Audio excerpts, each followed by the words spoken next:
आऊज़ु बिल्लाहि मिनश्शैतानिर्रजीम बिस्मिल्लाहिर्रहमानिर्रहीम। ज़ाहुर रशीद वेले निगाल नाल तुसां दे सामने हाज़र है। तो अज असां गलबात करसां वेले निगाल इस हवाले नाल कि जड़ा जनाब तहरीक चली सी पहले भी मामलात होने रहे न। तो इस तहरीक की वजह तो भी एक मामला जड़ा आटा सस्ता होया उसने पर सब्सिडी आई है। तो क्योंकि जिला आटा महंगा सी तो चीज़ां जड़ियां वो महंगियां सन। वो जनाब डब रोटी की कीमत जड़ी है तकरीबन 120 रुपया 100 रुपया 160 70 मुख्तलिफ बेकरियां ना मुख्तलिफ रेट सी। क्योंकि जितनी ज़रा हाई क्वालिटी की चीज़ होनी है तो उसकी ज़ाहिर है प्राइस भी ज़्यादा होनी है। तो इस हवाले नाल डब रोटी की अपनी कीमत सी। रोटी जड़ी है वो 25 रुपये 50 रुपये 30 रुपये इस तरह मामला सन। नान 60 रुपये 70 रुपये 50 रुपये ये कुछ सी। तो इस हवाले नाल अपना जेडे साढ़े इत्थे डिप्टी कमिश्नर साहब है उन्हें एक रेट लिस्ट जारी की है। उसने मुताबिक काफ़ी फर्क है हर चीज़ रोटी जी है 10 रुपये की होगी है। इस तरह डबल रोटी जी है उसने 100 रुपया और 80 रुपये कीमत मुकर्रर की गई है। मुख्तलिफ जी होनी है मिल्की डबल रोटी है फलानी डबल रोटी है मुख्तलिफ ना शा है ना इन्होंने उस हिसाब नाल जी। तो इसने नाल नाल जड़ा ना वो एक कीमत जड़ियाँ ना ये तकने ये आया कि जड़े किराएनामे सन किराया भी जड़ा किराए का पहले तू एक मैं समझना कि बहुत ज़्यादा जड़ा ना साढ़े ट्रांसपोर्टर हज़रात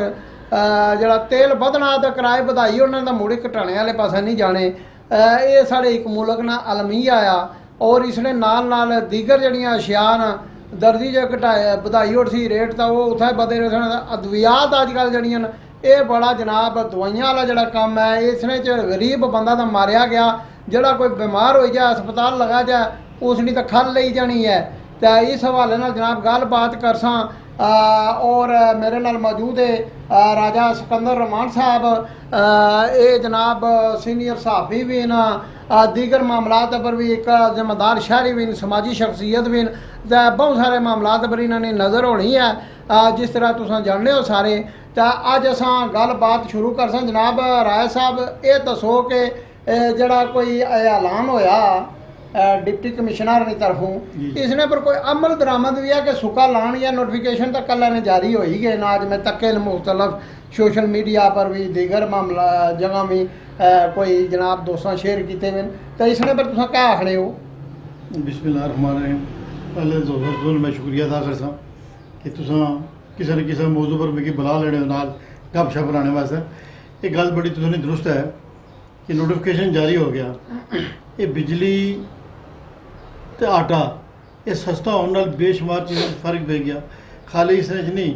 ये गौरमेंट ने खाली ऐलान नहीं होना चाहिए इसने पर इंप्लीमेंट भी होना चाहिए। इस तो पहले होने लगे ऐलानात होने लेकिन उसने पर इंप्लीमेंट नहीं होया। पाकिस्तान ने रेट्स की और तरह की फ़र्क हो गया। तुम देखो इतना मिठाई जी है 1200 तो 1500 रुपये किलो कोई जुल्म खुदा ना कोई देसी क्यों इस्तेमाल करना से नहीं। इस तरह से तुम देख लो ये नाइन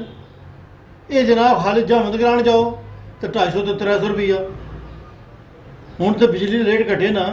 दर्जी तक उन्हें 1500 2000 3000 रुपया सूट नहीं सिलाई। पिछले डिप्टी कमिश्नर जड़ा रेट जारी किया मिठाई ना 600 रुपया 600 रुपया माड़ा कहला 600 का कुदरा भी नहीं लभनी भी 800 या 900 सी पहले तो 1200 जी असर स्पैशल मिठाई है। तो जड़ा नाइया वाला तुसा गल की ना नाइया नाई बेचारे जड़े ना ये बड़े शरीफ लोग हैं तो इन्हें की असा आपू सिरा पर चढ़िया ये जड़े साढ़े मुड़े नहीं छिलतर मलतर आ एक तो वलाती भी अच्छे ना इधरों घट इं लाओ जी तो हथों इं जनाब वाली लीक मारो जी तो इधरों तो वो मैं तुसें बाह भाई माड़ा अपना बचा ना वो जाना नाइया को जनाब जी मैं फलाने नाइया को पक्का लगे हैं तो उसने 200 रुपया किन्ना जी 300 रुपया किन्ना कट कर और मैं यार मैं हथ नाइया को जाना 23 ठीक है तो 100 रुपया 150 देना दाढ़ी भी मनाई होनी ने अपना खत भी करानी है सिर भी मुन्नी होना तो तुसें जनाब लिखा तो ये असल असां जेह्ड़े बच्चे न शौकी बाकी इन्होंने वजह तो थोड़ा जहा आया। मैं अर्ज करना तुसें कि जेह्ड़ा ना अस ना रोटी वाला मसला जेह्ड़ा ना रोटी वाला मसला उसने वास्ते भी कम अज़ कम ये इंतजामिया की जितने भी है ना सामने इतने तंदूर उन्हें पर चाहिए मौके पर उन्हें तकना चाहिए ना। अभी बेशुमार दोस्त जड़े ना असने इतने दिन तले के 20 रुपये रोटी बेचने लगे। देखो ऑर्डर कितने दिन होया वहाँ ਆਟਾ ਕਿੰਨਾ ਦਿਨ ਹੋਇਆ ਸਸਤਾ ਇੱਕ ਹੋਇਆ ਹੋਰ ਵਾ। ਜਿਹੜੀ ਗੱਲ ਹੈ ਨਾ ਉਹ ਅਸਾਂ ਨੇ ਜਿਹੜੇ ਸ਼ਹਿਰੀ ਨਾ ਇਹ ਜ਼ਿੰਮੇਵਾਰੀ ਹੈ ਸ਼ਹਿਰੀਆਂ ਨੇ ਅਗਰ ਕੋਈ ਚੀਜ਼ ਮਹਿੰਗੀ ਦੇਣਾ ਪਿਆ ਤਾਂ ਉਹ ਜਬ ਤੱਕ शिकायत ना करती तो उन्हें मजिस्ट्रेट बैठे उसकी क्या पता कि फलाना तंदूरा वाला जनाब अली फाजल चौक कितनी रोटी देना था थोथाल कितनी देना पिया था जनाब उधर कल्याल वाले पास केड़ी रोटी मंग लभनी पे कितने नहीं लभना पिया नान ये मैं तुसा ਜਿਹੜੀ आवाम है साड़ी इसका कम बनना कि जितों चीज़ महंगी लभनी है या कुछ है रेट ने मुताबिक नहीं है उसने शिकायत करा असा अच्छी तो जनाब एक दूए नाल तां गल्लां करने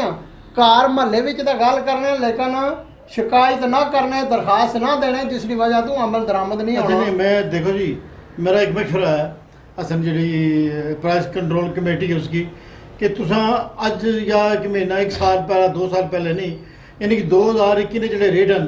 उन्होंने पर इंप्लीमेंट करवाओ उन्होंने पर इंप्लीमेंट करवाओ ताकि उस तो भी पिछले साल रेट चला गया उसलै भी कम अज कम असा की बिजली जी 10-12 रुपए मिली सी तो हुण तो जनाब 3 रुपए है तो कम अज कम इन्हें कि चाहिए कि पिछे आई जाना हर चीज़ तो दर्जे भी आवन पिछे ना ही आवन बाकी इस नाल बेशुमार असीं जो